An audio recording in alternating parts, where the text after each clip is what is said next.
تو سب سے پہلے جنات کی اقسام کی بات کرتے ہیں۔ دیکھیے حدیث ہے، ابو سالبہ خشی رضی اللہ عنہ بیان کرتے ہیں کہ نبی صلی اللہ علیہ وسلم نے فرمایا جنوں کی 3 قسمیں ہیں۔ ویسے ان کی سب ٹائپس بھی بہت ہیں، بہت سی مزید اقسام بھی ہیں، لیکن مین 3 اقسام یہ ہیں۔ ایک قسم کے پر ہیں اور ہواؤں میں اڑتے پھرتے ہیں۔ یہ وہ قسم ہے جو پہلے آسمان پہ جا کے کچھ باتیں بھی سن لیتے ہیں، ایوز ڈراپنگ کرتے ہیں، کان لگا کے فرشتوں کی کچھ باتیں سنتے ہیں، کیونکہ اللہ سبحانہ و تعالیٰ روزانہ کچھ کیسز ڈیل کر رہے ہوتے ہیں اور اپنے کمانڈمنٹس کو نیچے بھیج رہے ہوتے ہیں، اور فرشتے کمانڈمنٹس لے کر اوپر چڑھ رہے ہوتے ہیں۔ لوگوں کے اعمال ہر پیر کو پیش کیے جاتے ہیں نا، حدیث ہے کہ نبی صلی اللہ علیہ وسلم پیر کا روزہ رکھا کیا کرتے تھے کہ میرے اعمال پیر کو جس حالت میں پہنچائے جائیں تو میں روزے میں ہوں۔ تو یہ جا کر کچھ باتیں سن لیتے ہیں وہاں جا کر، اور پھر اللہ سبحانہ و تعالیٰ سورہ ملک میں ہے نا کہ وَلَقَدْ زَيَّنَّا السَّمَاءَ الدُّنْيَا بِمَصَابِيحَ وَجَعَلْنَا رُجُومًا لِلشَّيَاطِينِ۔ اللہ تعالیٰ کہتے ہیں کہ ہم نے نیئرسٹ ہیون، یہ جو آسمان ہے، پہلا آسمان، یہاں پہ جو ستارے تمہیں نظر آتے ہیں، ان کا مقصد یہ ہے کہ یہ ہم نے بنائے ہیں شیاطین کو مارنے کے لیے۔ یہ جو شہاب ثاقب ہوتا ہے نا، یہ مارا جاتا ہے انہیں، فرشتے جو ہیں انہیں مارتے ہیں شہاب ثاقب، جس سے زخمی ہوتے ہیں، جس سے کوئی مر بھی جاتا ہے جن، کیونکہ یہ خبریں پہنچاتے ہیں کہ ان کو جادوگروں کو، قسمت کا حال بتانے والوں کو وغیرہ وغیرہ۔ اور حدیث میں آتا ہے رسول اللہ صلی اللہ علیہ وسلم نے فرمایا کہ اگر 100 باتیں بتاتے ہیں تو 99 باتیں جھوٹی ہیں اور 1 بات سچی ہوتی ہے۔ ہو سکتا ہے وہ بات سچ ہو جائے، اور وہ کہتے ہیں کہ ہمارے پاس موکل ہے، موکل کی کیا حقیقت ہے اس پہ بھی ہم انشاءاللہ بات کریں گے، لیکن بہرحال پہلی یہ قسم ہے۔ اور یہ ہوتے ہیں ریبیلیس ڈیولز، یہ جو ہے سرکش شیاطین ہیں جن کو ابلیس بھیجتا ہے، اور ابلیس نے ان کے کام لگائے ہوئے ہیں، اور یہی آ کر رپورٹ بھی دیتے ہیں ابلیس کو۔ اور ایک قسم سانپ اور کتے کے ہیں۔ دیکھیں ضروری نہیں ہر سانپ اور کتا جن ہو، لیکن ہو سکتا ہے، کیونکہ ان کو شیپ شفٹرز بھی کہتے ہیں، یہ کوئی نہ کوئی شیپ لے لیتے ہیں، کوئی نہ کوئی شکل دھاڑ لیتے ہیں۔ آپ نے اکثر افسانوں میں، کہانیوں میں سنا ہوگا چھلاوا، چڑیل، پری، اس طرح کی چیزیں، ٹھیک ہے نا، پچھل پیری وغیرہ وغیرہ، وہ ساری شکلیں یہ دھاڑ سکتے ہیں، اور ہماری شکل بھی دھاڑ سکتے ہیں۔ کوئی خوفناک شکل، جلی ہوئی شکل، ٹھیک ہے نا، اکثر لوگوں نے دیکھا ہوگا کہ جلی ہوئی سی شکل ہے، جیسے چہرہ جل جاتا ہے، اس طرح کی شکل بھی وغیرہ وغیرہ۔ تو اکثر اوقات میں یہ سانپ کی شکل، کالے سانپ کی شکل، یا ایسا کتا جو کالا اور اس کے ارد گرد جو ہے وہ وائٹ سپاٹس ہوں، اس کی آنکھوں پہ جو ہے وہ سفید حلقے ہوں، یہ ہے شیطان کی نشانی، لیکن ضروری نہیں ہے، ہو سکتا ہے، بٹ واللہ عالم۔ پھر ایک قسم آباد ہونے والے اور کوچ کرنے والے ہیں۔ جس طرح ہم لوگ کہیں آباد ہوتے ہیں، ہم لوگ کوچ کر جاتے ہیں، اسی طرح وہ بھی کہیں رہتے ہیں، پڑاؤ ڈالتے ہیں کچھ دیر کے لیے، اس کے بعد کوچ کر جاتے ہیں۔ یہ نقصان تب تک نہیں پہنچاتے جب تک انہیں کوئی نقصان نہ پہنچائے۔ مثال کے طور پہ کہیں پہ رہ رہے ہیں، وہاں پہ آپ بھی آ کے آباد ہو جائیں، آپ ان کو ڈسٹرب کرنے لگیں، آپ کی وجہ سے ان کو تکلیف ہو، تو پھر یہ بھی آگے سے نقصان پہنچاتے ہیں، یہ بھی آگے سے تکلیف پہنچاتے ہیں۔ اور غسل خانے میں، گند میں، اور اسی طرح ویران علاقوں میں پڑاؤ ڈالتے ہیں۔ ہو سکتا ہے کسی اچھی جگہ بھی پڑاؤ ڈال لیں، مدرسے وغیرہ میں، کئی میں نے ایسے واقعات سنے، مدارس میں بھی، مسجد میں بھی۔ تو اچھے جن بھی ہوتے ہیں، بد جن بھی ہوتے ہیں، یہ وہ والی ٹائپ ہے۔ اور ان کی خوراک جو ہے وہ گوبر اور ہڈی، حدیث کے مطابق نبی صلی اللہ علیہ وسلم کا ہڈیاں چھوڑ دیا کرو کیونکہ وہ جنات کی خوراک ہے، اور گوبر بھی۔ تو یہ مین 3 ٹائپس ہیں۔ اب ان کی سب ٹائپس کی ہم بات کرتے ہیں مزید، یہ بالکل صحیح حدیث ہے۔ ایک حدیث کے مطابق رسول اللہ صلی اللہ علیہ وسلم نے ایک قسم کے جنوں کا ذکر کیا جو حمل گرا دیتے ہیں اور آنکھوں کی بینائی کو ختم کر دیتے ہیں۔ یہ اس حد تک خطرناک بھی ہو سکتے ہیں جنات کہ یہ مس کیریج بھی کر دیتے ہیں، عورت کا حمل بھی گرا دیتے ہیں، اور کالے جادو کرنے والے جو جادوگر ہوتے ہیں وہ انہی کا استعمال کرتے ہیں، اور یہ آنکھوں کی بینائی بھی جو ہے وہ لے لیتے ہیں، اور یہاں تک کہ گردے بھی فیل ہو جاتے ہیں جن پہ کالا جادو ہوا۔ تو ظاہر ہے، دیکھیں نبی صلی اللہ علیہ وسلم نے فرمایا کہ جن جو ہے شیطان، وہ انسان کی رگوں میں خون کی طرح دوڑتا ہے۔ تو جب یہ خون کی طرح رگوں میں دوڑیں گے تو دوائی خون میں ہی جاتی ہے نا، پھر یہ دوائی بھی نکال لیتے ہیں، پھر دوائی کا بھی اثر نہیں ہوتا، پھر کوئی ریزن نہیں ہوتی میڈیکلی، اور پھر بھی انسان بیمار ہی رہتا ہے۔ تو یہ ایک بہت بڑا سائن ہے کالے جادو کا۔ یہ عام طور پر دھاری دار سانپ کی شکل میں ظاہر ہوتے ہیں۔ ان کے اسی نقصان کی وجہ سے رسول اللہ صلی اللہ علیہ وسلم نے نصیحت کی کہ جو بھی سانپ اس سے ملتا جلتا ہو اسے مار ڈالیں۔ دھاری دار سانپ جو ہے اگر آپ کو نظر آئے، آپ اس سے 3 بار پوچھیں کہ جن ہو تو چلے جاؤ، جن ہو تو چلے جاؤ، اگر نہ جائے تو مار دیں، چلا جائے تو وہ جن ہے، لیکن اس سے پہلے پوچھ لیں، کیونکہ ادروائز پھر دشمنی مول لے لیتے ہیں یہ۔ اس کے بعد کیا بتایا گیا ہمیں؟ کیا انسان جنوں کو دیکھ سکتا ہے؟ اللہ تعالیٰ قرآن مجید میں فرماتے ہیں کہ وہ اور اس کا قبیلہ تمہیں ایسی جگہ سے دیکھتے ہیں جہاں سے تم انہیں نہیں دیکھ سکتے۔ یہ ہمارا عقیدہ ہے کہ جنات کو ان کی اصل شکل میں ہم نہیں دیکھ سکتے کیونکہ اللہ تعالیٰ نے انہیں آگ سے بنایا. ہاں ان کی دیگر جو شکلیں ہیں جیسے سانپ ہے, کتا ہے, خوفناک سی شکل ہے, یا کسی انسان کی شکل میں وہ آ گئے, لمبے سے قد میں آ گئے, پچھل پیری, چھلاوا, عجیب و غریب شکل میں آ گئے, وہ ایک الگ بات ہے, لیکن ان کی اصل شکل میں ہم انہیں نہیں دیکھ سکتے. لیکن جنت میں وہ ہمیں نہیں دیکھ سکیں گے, ہم انہیں دیکھیں گے. الٹا حساب ہوگا. یہ بھی حدیث ہے کہ جنت میں ہم انہیں دیکھ سکیں گے, وہ ہمیں نہیں دیکھ سکیں گے. لیکن بہرحال یہاں اس کا قبیلہ اور وہ شیاطین کی بات ہو رہی ہے, وہ ہمیں دیکھتے ہیں, ہمیں اسکروٹنائز کرتے ہیں, رات سونے سے پہلے بھی دیکھتے ہیں, ہر چیز کرتے دیکھتے ہیں, اور اس طاق میں کھڑے ہوتے ہیں کہ کب حملہ کر دیں. اسی لیے ابن تیمیہ نے کہا نا کہ اگر ان کی دنیا آپ پہ کھل گئی تو آپ لوگ کے لیے زندگی بڑی مشکل ہو جائے گی. اگر آپ کو پتہ لگے رات سونے سے پہلے جو ہے وہ ایک خوفناک سا جن آپ کے بستر پہ آپ کا انتظار کر رہا ہے دلہن کی طرح کہ آپ آئیں گے, وہ آپ کو گلے لگائے گا وغیرہ وغیرہ, تو زندگی بڑی مشکل ہو جائے گی. ایسا ہی ہے نا. اس لیے اللہ تعالیٰ کی حکمت ہے اس میں کہ اللہ تعالیٰ نے آپ کی نظروں سے اوجھل رکھا ہوا. اس آیت سے اس بات کا اندازہ لگایا جا سکتا ہے جنات اپنی اصل حالت میں انسانوں کو نظر نہیں آتے بلکہ کسی اور حالت میں نظر آتے. قارین بہت ہی ضروری ہے کہ آپ اس کے بارے میں جانیں. قرآن مجید میں بھی اس کا ذکر ہے, حدیث پاک میں بھی اس کا ذکر ہے. صحابہ کو رسول اللہ صلی اللہ علیہ وسلم نے ایک بار کہا کہ اللہ سبحانہ و تعالیٰ نے تمہارے ساتھ 2 اینجلز, ایک حدیث میں آتا ہے 2 فرشتے, ایک میں آتا ہے 4, دونوں روایتیں موجود ہیں. عبداللہ بن مسعود صلی اللہ علیہ وسلم بیان کرتے ہیں کہ رسول اللہ صلی اللہ علیہ وسلم نے فرمایا کہ تم میں سے کوئی بھی ایسا نہیں ہے مگر اس کے ساتھ جنوں میں سے ایک جن ہم نشین لگایا گیا ہے. تو جب آپ پیدا ہوتے ہیں, انسان پیدا ہوتا ہے, تو اس کے ساتھ ایک جن پیدا کیا گیا ہے. فرشتے بھی ہوتے ہیں لیکن ایک جن اس کے ساتھ ساری عمر رہتا ہے, اس کا نام قارین ہے. تو صحابہ نے کہا کہ اے اللہ کے رسول کیا آپ کے ساتھ بھی کسی نے جسارت کر لی پوچھنے کی؟ تو آپ صلی اللہ علیہ وسلم نے فرمایا کہ میرے ساتھ بھی ہے, لیکن اللہ نے اس پر میری مدد کی ہے تو وہ مسلمان ہو گیا اور مجھے صرف نیکی کا حکم دیتا ہے. کیونکہ وہ تو اللہ کے رسول تھے صلی اللہ علیہ وسلم, تو انہوں نے اس کو بھی قائل کر لیا تھا. لیکن بہرحال یہ جن آپ کے ساتھ آپ کی موت تک رہتا ہے. یہ آپ کی شکل بھی داڑ سکتا ہے, یہ آپ کی آواز بھی نکال سکتا ہے, یہ آپ کے جیسے حرکات و سکنات بھی کر سکتا ہے. یہ وہ جن ہے جو وسوسے ڈالتا ہے, جس سے پناہ مانگی الذی یوسوس فی صدور الناس من الجنۃ والناس. اور یہی وہ جن ہے جو آپ کو برائی کی طرف اکساتا ہے, آپ کو جو ہے وہ تنگ کرتا ہے اور مختلف طریقوں سے آپ کو نقصان پہنچانے کی کوشش کرتا ہے. جو آؤٹ سائڈ جن ہے نا, باہر کا جن, اس کے لیے آپ کے اندر آنا, آپ کو نقصان پہنچانا بہت ہی مشکل ہے.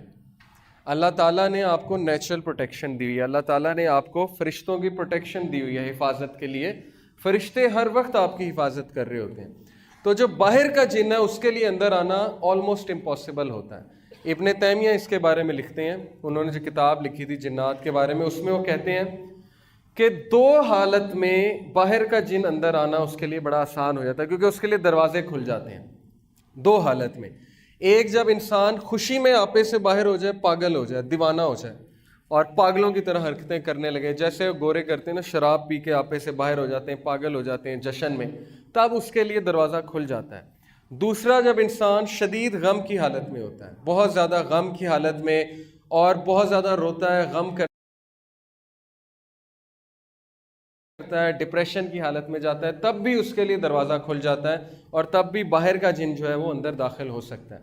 اسی لیے دیکھیں یہ جو کالے جادو والے ہوتے ہیں, یہ جب جن کو بھیجتے ہیں نا, پہلے تو یہ آپ کے قارین کے ساتھ ڈیل کرتے ہیں اور قارین کے تھرو ہی نقصان پہنچاتے ہیں. لیکن اگر باہر کا کوئی طاقتور جن ہے جس سے نقصان پہنچانا ہے, تو وہ پہلے نا خواب دکھاتا ہے. وہ شیطان جو ہے پہلے آپ کو خواب دکھاتا ہے. اگر آپ اذکار کر کے نہیں سوئے تو خواب اس طرح کے ہوتے ہیں کہ وہ بڑے ڈسٹربنگ ہوتے ہیں, بہت ہی عجیب و غریب سے خواب ہوتے ہیں. آپ کو ایسی یادیں دکھاتا ہے, یا آپ کو دکھائے گا کہ آپ کے ماں باپ کی وفات ہو گئی ہے, یا آپ کو بہت ہی پخانہ, گندگی, شیر, سانپ, اس طرح کی چیزیں نظر آئیں گی تاکہ آپ فل ڈسٹرب ہو جائیں. پھر جب وہ آپ خواب کسی کو بتاتے ہیں نا, گندا خواب, تو اس کو انرجی ملتی ہے, اس کو پاور ملتی ہے, اس کو طاقت ملتی ہے اس جن کو, کیونکہ وہ خوش ہوتا ہے کہ دیکھو میں نے اس کو نقصان پہنچایا, اب یہ دوسروں کو بتا رہا ہے. تو وہ تو پھولا نہیں سماتا. ایک صحابی کو ٹھوکر لگی تو انہوں نے کہا کہ شیطان نے لگوا دی. تو نبی صلی اللہ علیہ وسلم نے کہا کہ نہیں, تم کہو بسم اللہ, کیونکہ تم یہ کہو گے تو وہ پھولا نہیں سمائے گا, بسم اللہ کہو گے تو وہ سکڑ کے مکھی کی طرح ہو جائے گا. اس لیے اس کو کریڈٹ نہیں دینا چاہیے, برے خواب کو نہیں بتانا چاہیے. ہاں اگر ضرورت ہے تو کسی نیک آدمی کو, کسی راکی کو, ایسے ایکسپرٹ کو بتائیں, لیکن ہر ایک کو بتاتے نہ پھریں, اس کو زائل کر دیں. اعوذ باللہ پڑھ کے 3 بار یہاں پہ سپٹ کر کے تھوک کر اس کو زائل کر دیں. تو یہ باہر کا جن اس کے لیے اندر داخل ہونا بہت مشکل ہے. میں مزید آپ کو بتاؤں گا لیکن ابھی حدیث کی طرف واپس آتے ہیں. بیسیکلی یہ جن آپ کے ساتھ ہے اور یہ قرین ہے, ایول کمپینین یعنی کہ برا ساتھی, اور یہ آپ کے ساتھ موت تک رہتا ہے. اب اس کی عمر بہت لمبی ہوتی ہے. جب آپ وفات پا جاتے ہیں تو ضروری نہیں کہ یہ بھی وفات پا جائے. اور میں نے ایک راکی ہیں بہت بڑے, ان کو یہ کہتے سنا ہے کہ یہ والا جن جو ہے جب مردے کو جلاتے ہیں تو یہ طاقتور ہوتا ہے, کیونکہ آگ کا بنا نا, جنات آگ کے بنے. اب ہندو جو ہے وہ ظاہر ہے مردوں کو جلاتے ہیں تو ان کا قرین طاقتور ہوتا ہے. اور مزید لکھا گیا اس کے بارے میں کہ اگر پھانسی دیں تو یہ بھی مر جاتا ہے. اب پتہ نہیں, واللہ عالم, حدیث نہیں ہے, لیکن اس طرح کی باتیں میں نے پڑھی ہیں کہ اگر کسی کو پھانسی دیں تو یہ جن بھی مر جاتا ہے اس کے ساتھ, یا گردن اڑا دیں کسی کی تو یہ جن بھی اس کے ساتھ مر جاتا ہے.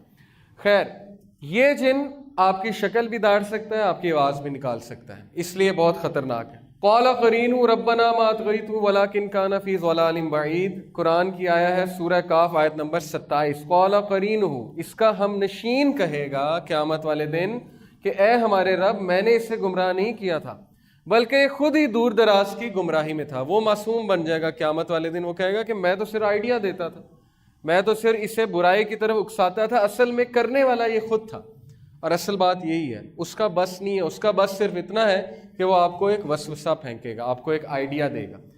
اب آپ کی ذمہ داری ہے کہ آپ اس کو طاقتور کرتے ہیں کہ کمزور کرتے ہیں, کیونکہ ہماری لڑائی اس کے ساتھ ہے. ابن مسعود رضی اللہ عنہ کے بارے میں آتا ہے صحیح روایت میں کہ ایک بار ان کا قرین ان کے سامنے آ گیا اور بالکل ویسی شکل تھی, تو وہ بڑا حیران ہوئے. انہوں نے کہا کہ تم کون ہو؟ تو اس نے کہا کہ میں آپ کا ہم نشین ہوں. لیکن وہ بڑا کمزور تھا اور بالکل ہی مرنے والا تھا. تو ابن مسعود نے پوچھا کہ تم اتنے کمزور کیوں ہیں؟ تو اس نے کہا کہ آپ کے اعمال نے مجھے کمزور کر دیا. تو یہ ہمارے اعمال ہیں. اب کن عمل سے, کن اعمال سے یہ جو ہے اس کو خوراک ملتی ہے, اس کو پاور ملتی ہے. دیکھیں, اب یہ چیز بھی ہمیں سمجھ لینی چاہیے کہ رسول اللہ صلی اللہ علیہ وسلم نے فرمایا کہ بائیں ہاتھ سے نہیں کھانا چاہیے. ایسے ہی ہے, کیونکہ بائیں ہاتھ سے کون کھاتا ہے؟ شیطان کھاتا ہے. اور پانی بیٹھ کے پینا چاہیے. اسی طرح غسل خانے جاتے ہوئے بائیں پیر پہلے, اور ہر اچھا کام کرتے ہوئے دائیں ہاتھ سے کرنا چاہیے. کپڑے پہنتے ہوئے پہلے دائیں طرف سے پہننا چاہیے, جوتی پہنتے ہوئے دائیں طرف سے. ان ساری یہ جو ساری باتیں ہیں جن کو ہم بہت زیادہ ایزی لیتے ہیں اور بہت زیادہ اگنور کرتے ہیں, ان کی بڑی اہمیت ہے, کیونکہ رسول اللہ صلی اللہ علیہ وسلم کو پتا تھا کہ ہمارے لیے کیا بہتر ہے اور جنات کا افیکٹ کیسے ڈیکریز ہوگا. تو یہ جن کی خوراک وہی ہے جو ہم غلط ملت جو ہے چیزیں کھاتے ہیں یا بائیں ہاتھ سے کھاتے ہیں, یا ہم کوئی برا کام کرتے ہیں تو اس کو بہت زیادہ خوراک ملتی ہے. اور موسیقی اس کی بہت بڑی خوراک ہے. موسیقی سے یہ بہت زیادہ گرو کرتا ہے.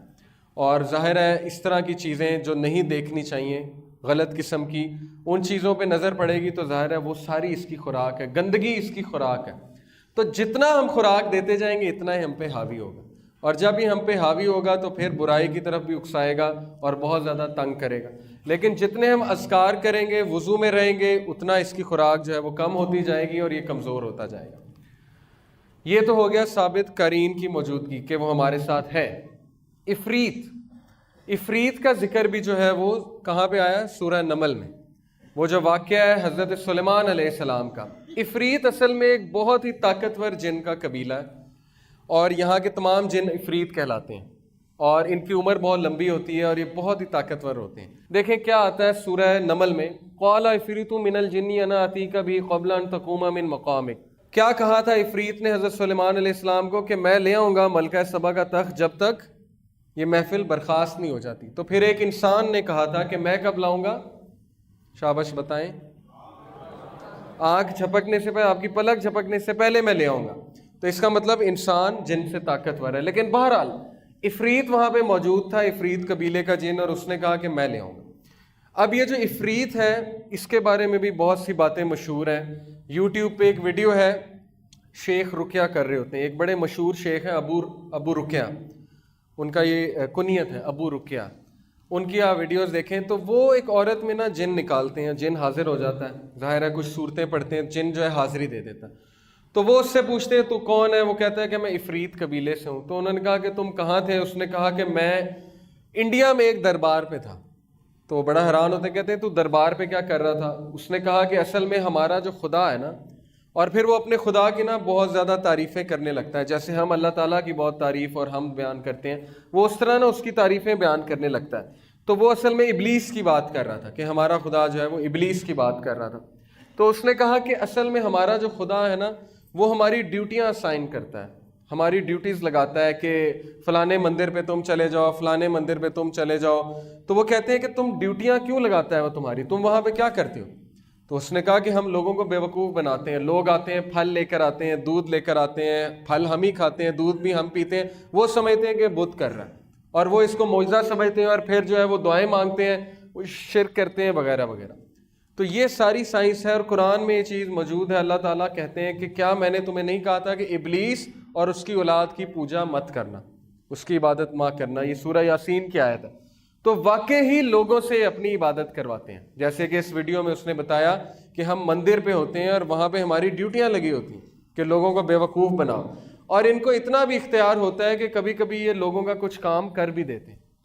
مثال کے طور پہ میں آپ کو اب میرے ساتھ ایک واقعہ ہوا ہے کہ میں ایک صاحب کے ساتھ بیٹھا ہوا تھا، انہوں نے کہا کہ میرا ایک جاننے والا تھا، تم جو ہے وہ نہیں مانتے نا قبروں کو، اور تم قبروں پہ نہیں جاتے اور تم جو ہے حاضری نہیں دیتے۔ میں نے کہا نہیں، ایسی بات نہیں، ہم بزرگوں کی بڑی عزت کرتے ہیں، لیکن ظاہر ہے ان سے مانگنا شرک ہے۔ انہوں نے کہا نہیں، میں تمہیں بتاتا ہوں۔ ہمارے محلے میں ایک لڑکا تھا، اس کو جو ہے نا وہ مرگی کے دورے پڑتے تھے، اسکیزوفرینک تھا۔ تو اس کو مرگی کے دورے ایسے پڑتے تھے کہ وہ بیٹھے بیٹھے کانپنے لگ جاتا تھا اور پاگل ہو جاتا تھا اور باولا تھا، اور منہ سے تھوک نکلتی تھی، جھاگ نکلتی تھی۔ تو ڈاکٹروں نے جواب دے دیا۔ تو ایک پیر صاحب نے کہا کہ آپ اس کو نا فلانی قبر پہ لے جائیں اور وہاں لے جا کے نا یہ جھاڑو دے بابا جی کی قبر پہ اور صفائی کرے اور وہاں جا کے دعا مانگے تو یہ بالکل ٹھیک ہو جائے گا۔ تو انہوں نے کہا تم مانتے نہیں، وہ وہاں پہ گیا، اس نے جھاڑو دی، اس نے جو ہے دعا کی، وہ ٹھیک ہو گیا۔ تو میں نے کہا اس کا کیا مطلب ہے؟ کہتے اس کا مطلب ہے کہ قبروں پہ جانا چاہیے اور وہاں پہ جا کے دعا بھی کرنی چاہیے۔ میں نے کہا نہیں، اس کا مطلب صرف یہ ہے کہ اس بچے پہ جن تھا، شیطان تھا۔ جب اس نے دیکھا کہ ان کا ایمان پختہ ہو رہا ہے یہاں پہ آنے سے، تو وہ نکل گیا اور آپ کا ایمان پختہ ہو گیا۔ ایسی بات ہے نا۔ میں آپ کو ایک اور دلیل دیتا ہوں۔ دیکھیں، نصارہ جو ہیں، کرسچن جو ہیں، آپ نے اکثر دیکھا ہوگا کسی ڈاکیومنٹری میں کہ وہ بھی تو جن نکالتے ہیں نا، جنہیں ایگزورسسٹ کہتے ہیں۔ جو کرسچن پریسٹ ہیں وہ بھی تو جنات نکالتے ہیں۔ تو وہ جب جن کو کہتا ہے کہ عیسیٰ کے نام پہ، عیسیٰ مسیح کے نام پہ اور مریم جو ہے ان کے نام پہ علیہ السلام، ان کے نام پہ نکل جا، یعنی وہ خدا مانتے ہیں نا عیسیٰ کو اور مریم علیہ السلام، تو وہ واقعی نکل جاتا ہے۔ تو اس کا کیا مطلب ہے کہ کیا نعوذ باللہ عیسیٰ علیہ السلام جو ہے وہ خدا ہے؟ کیا اس کا یہ مطلب ہے مریم علیہ السلام جو ہے نعوذ باللہ وہ خدا ہے؟ نہیں، بلکہ جب شیطان دیکھتا ہے کہ اس کا شرک پختہ ہو رہا ہے، اس کا کام ہی کیا ہے؟ اس کا کام ہی ہے کہ انسان سے شرک کروانا۔ جب وہ دیکھتا ہے کہ شرک پختہ ہو رہا ہے تو وہ نکل جاتا ہے تاکہ مزید ان کا ایمان جو ہے وہ پختہ ہو جائے۔ تو اتنے خطرناک حد تک یہ جاتے ہیں اور اس طرح سے لوگوں کے عقائد خراب کرتے ہیں کہ آپ سوچ بھی نہیں سکتے۔ بہرحال یہ جو عفریت ہے اس کے بارے میں بتا دیا آپ کو کہ یہ بہت ہی پاورفل ہے اور اس کی عمر بھی بہت بڑی بڑی ہوتی ہے۔ بلکہ رسول اللہ صلی اللہ علیہ وسلم کے پاس بھی ایک جن آیا تھا اور اس نے رسول اللہ صلی اللہ علیہ وسلم کو آ کر یہ کہا کہ آپ کے بھائی آپ کو سلام کہہ رہے ہیں۔ اب بھائی سے مراد حضرت سلیمان، یعنی اس دور کا جن، اس نے آ کے رسول اللہ صلی اللہ علیہ وسلم کو سلامی پیش کی تھی۔ اس کے علاوہ ایک جن کی قسم جو بیان ہوئی ہے وہ ہے الغول۔ الغول کون ہے؟ اس کی شکل کچھ اس طرح سے بیان ہوئی ہے۔ کچھ لوگوں نے، عربیوں نے قبرستان میں اس طرح کے شکل کے جنات دیکھے اور ان کو ہڈیاں کھاتے ہوئے دیکھا ہے۔ اب یہ حدیث سے نہیں ہے ویسے، لیکن اس پہ اسلاف کے قول بھی ملتے ہیں، میں نے جو ریسرچ کی ہے۔ اور عریبین ٹیلز ایک بہت مشہور افسانہ ہے جو کہ ہارون الرشید خلیفہ تھے، ان کے دور میں لکھا گیا، اس میں اس کریکٹر کا بڑا ذکر ہے۔ آج کل یہ گیم ہے کیسلوینیا، PS4 پہ، PS2 پہ، اس میں یہ کریکٹر ہے پورا الغول، یہ آپ ویکیپیڈیا پہ جا کے سرچ کریں گے، یعنی انہوں نے بھی وہیں سے یہ شکل لی ہے۔ تو یہ بھی ایک قسم کا جن ہے اور جس کو دیکھا گیا ہے قبرستان وغیرہ میں۔ اسی طرح ایک جن وہ ہے جس کے بارے میں آتا ہے کہ جو انسان کے سینے پہ چڑھ کے بوجھ ڈالتا ہے اور انسان کا سانس جو ہے وہ گھٹتا محسوس ہوتا ہے۔ اس کو کہتے ہیں سلیپ پیرالسس۔ آپ میں سے کبھی کسی کو ہوا ہوگا کہ سوتے سوتے انسان کو لگتا ہے کہ اس پہ بڑا بوجھ ہے اور وہ ہاتھ ہلانے کی کوشش کرتا ہے، انگلی ہلانے کی کوشش کرتا ہے، لیکن صحیح سے ہلتی نہیں اور بڑی تکلیف میں ہوتا ہے وہ شخص، یعنی کہ وہ ہلانے کی کوشش کر رہا ہوتا ہے لیکن ہل بھی نہیں رہا ہوتا اور اس کو لگتا ہے میرا دم گھٹ رہا ہے، آدھا وہ نیند میں ہوتا ہے، آدھا وہ جو ہے وہ جاگ رہا ہوتا ہے۔ یہ والا جن کرتا ہے۔ اور اس کی باقاعدہ جو ہے ڈسکرپشن آئی ہے. اس کا حل یہی ہے کہ آیت الکرسی جو ہے پڑھ کے سونی چاہیے اور اس وقت اللہ کا ذکر کرنا چاہیے جس وقت یہ حال ہو رہا ہو, کیونکہ جن انسان کا دشمن ہے, شیطان